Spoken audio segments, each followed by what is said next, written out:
ಇವತ್ತಿನ ಮಿನಿ ಲಾಗಲ್ಲಿ ನಮ್ಮೂರ ಜಾತ್ರೆಗೆ ನಿಮ್ಮನ್ನು ಕರ್ಕೊಂಡು ಹೋಗ್ತೀನಿ ಬರೀ ಹೋಗೋಣ ಅಂತ ನಾವು ಊರಿಗೆ ಹೋಗಿದ್ವಿ. ಅಲ್ಲಿಂದ ಬಂದಿಂದ ಫ್ರೆಶ್ ಅಪ್ ಆಗಿ ಜಳಕತಿ ಎಲ್ಲ ಮಾಡ್ಕೊಂಡಾಗ ಸೀರೆ ವೇರ್ ಮಾಡ್ಕೊಂಡ ದೇವಸ್ಥಾನಕ್ಕೆ ಅಲ್ರಿ, ಹಾಗಾಗಿ ದೇವಸ್ಥಾನಕ್ಕೆ ನಾನು ಜಾಸ್ತಿ ಸೀರೆನ ಉಟ್ಕೊಂಡು ಹೋಗೋದು. ನನ್ನ ಫ್ರೆಂಡ್ ಡ್ರೆಸ್ ಹಾಕೊಂಡಿದ್ದಳು, ಇಲ್ಲ ಡ್ರೆಸ್ ಹಾಕೋ ಅಂತಂದಳು, ಇಲ್ಲ ನಾನು ದೇವಸ್ಥಾನಕ್ಕೆ ಸೀರೆ ಉಟ್ಕೊಳ್ಳೋದಂತೇಳಿ ಸೀರೆ ಉಟ್ಕೊಂಡ್ವಿ. ಈಗ ದೇವಸ್ಥಾನದ ಹತ್ರ ಬಂದಿವಿ. ನಾವು ದೇವ್ರ ದರ್ಶನ ಮಾಡಕ್ಕಂತೇಳಿ ಹೊಂಟೇವಿ. ನಾವು ಹೋಗಿ ದೇವ್ರ ದರ್ಶನ ಮಾಡ್ಕೊಂಬರ್ತೇವೆ. ಅದರ ನಂತರ ಜಾತ್ರೆ ನಿಮ್ಮ ಜೊತೆ ಶೇರ್ ಮಾಡ್ಕೋತೀನಿ.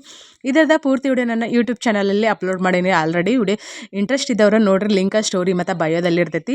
ಅಲ್ಲೆಲ್ಲ ದರ್ಶನ ಮಾಡ್ಕೊಂಡು ಬಂದ ಜಾತ್ರೆ ಒಳಗೆ ಬಂದೀವಿ. ಜಾತ್ರೆ ಒಳಗೆ ಅಷ್ಟೊಂದೇನು ಗದ್ದಲನೇ ಇರಲಿಲ್ಲ. ನಾವು ಸಣ್ಣವರಿದ್ದಾಗೆಲ್ಲ ಸಿಕ್ಕಾವಡಿ ಗ್ರ್ಯಾಂಡಾಗಿ ಆಕೈತೆ ಜಾತ್ರೆ. ಈಗೆಲ್ಲ ಆನ್ಲೈನ್ ಶಾಪಿಂಗ್ ಮಾಡೋದ್ರಿಂದಾಗೆ ಅಷ್ಟೊಂದು ಜನಸಂಖ್ಯೆನೂ ಇರಲಿಲ್ಲ, ಯಾಕಂದ್ರೆ ನಾವು ಹೋಗಿರೋದು ಲೇಟಾಗಿ.